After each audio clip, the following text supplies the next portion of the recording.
Hey guys, MG675 here, and welcome back to my organizing Lego series. Today we'll be taking a look at minifigure storage, which is storing these guys in front of you among the other various figures that you can have. So, in this video we will be talking about using your minifigures versus displaying your minifigures as far as storage is concerned, because that makes a difference. And then in the display category we'll be talking about display cases, and then for the use category we'll be talking about parting out versus keeping together your figures, and then we'll be talking about how you could store your figures if you decide to keep them together. So first things first, use versus display. I think this breaks down pretty clearly.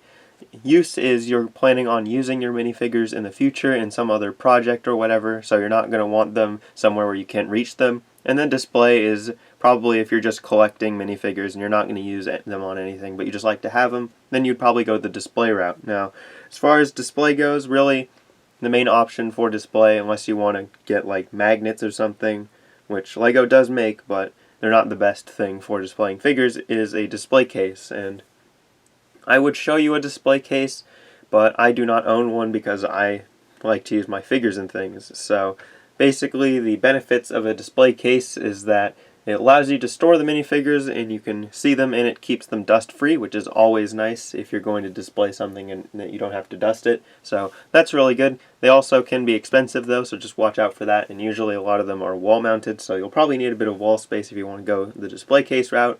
But that's pretty much all I have for displaying minifigures.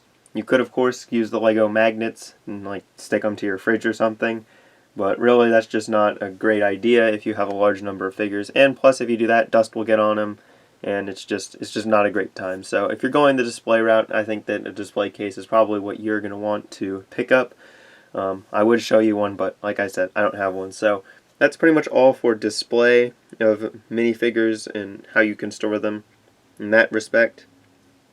So now I'll talk about how you can store your figures if you're planning on using them. So kind of the first thing in this is whether or not you use your minifigures as they came in the sets like these ones are, or you make your own custom minifigures by taking apart those in the sets.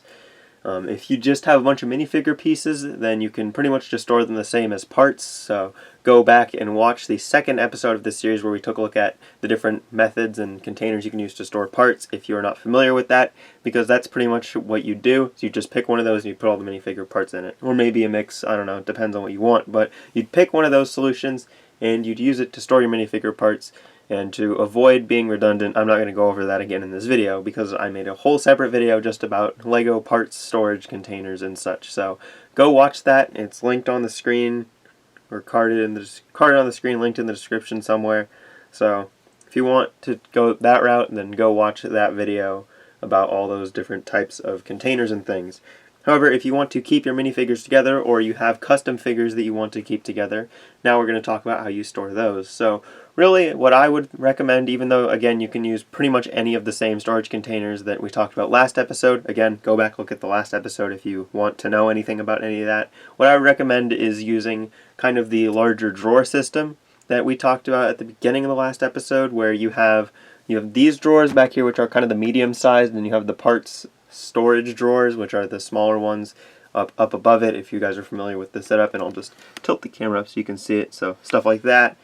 And then also we have what I would recommend, which are getting a dresser or something, like this is a dresser, something like that, and then putting little dividers in the drawers and then putting the minifigures in each of those. So pulling out one of those just to show you guys, and we're going to pull out my Phase 1 clones all in here. So just going to move all these guys out of the way for right now. So basically this is the idea right here. So basically the idea is that you have something like this, basically just a divider in the drawer, and then you put all the minifigures in there all built together.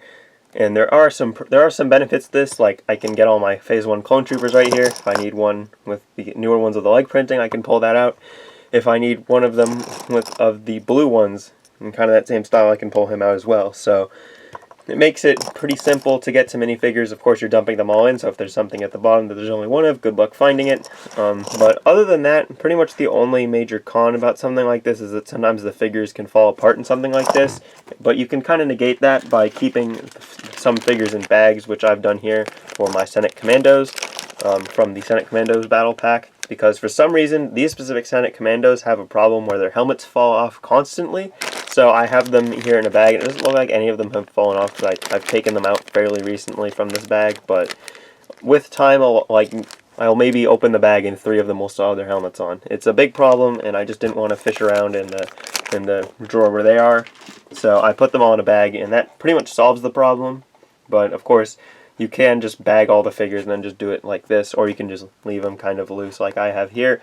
But pretty much that's what I'd recommend. Of course, you can go and do any of the other solutions that we talked about in the last video for storing parts, because these topics are actually very similar, and I don't fully understand yet why I decided to devote an entire episode just to this, because it's very short and there's not really a whole lot to talk about, because pretty much everything we talked about in this video we talked about in the last video, so I don't know. So like I said, that pretty much wraps up this episode of the Organizing Legos series, or at least my Organizing Legos series, whatever you want to call it. So tune in next week if you're interested for when we talk about set/mock storage, which, unlike these 2 videos, is not completely covered in the previous videos. So yeah, that is that. Pretty much summary of the episode. If you want to keep your figures for displaying, you just put them in display cases, and that would be the best method for that. If you want to use them, then store them kind of like parts, but together. So that's pretty much all that I have for this video.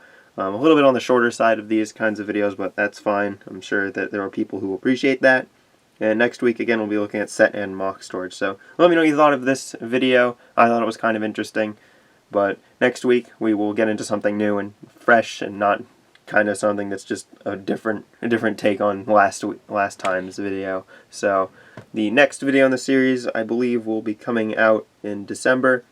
So not next week, but the week after that, according to schedule. So let me know what you thought of this down in the comments section below. If you appreciated or enjoyed this video, please engage with the video by liking, commenting, or sharing the video with your friends. It really helps the video and my channel out, just to get the word out there about this video and bring more viewers to it, and just keep the viewers coming in, so that if there's something beneficial here, they can find it. So yeah, I'm not gonna talk any more than that. Just engage with the video if you liked it. You can go check out the rest of the episodes released so far from this series. There's a playlist on my channel that has them. I will put a card or something on this video or in the description if you want to go find it. But yeah, other than that, that's going to wrap up this episode of my Organizing Lego series. Thanks everybody so much for watching, and I'll see you guys in the next video. Goodbye.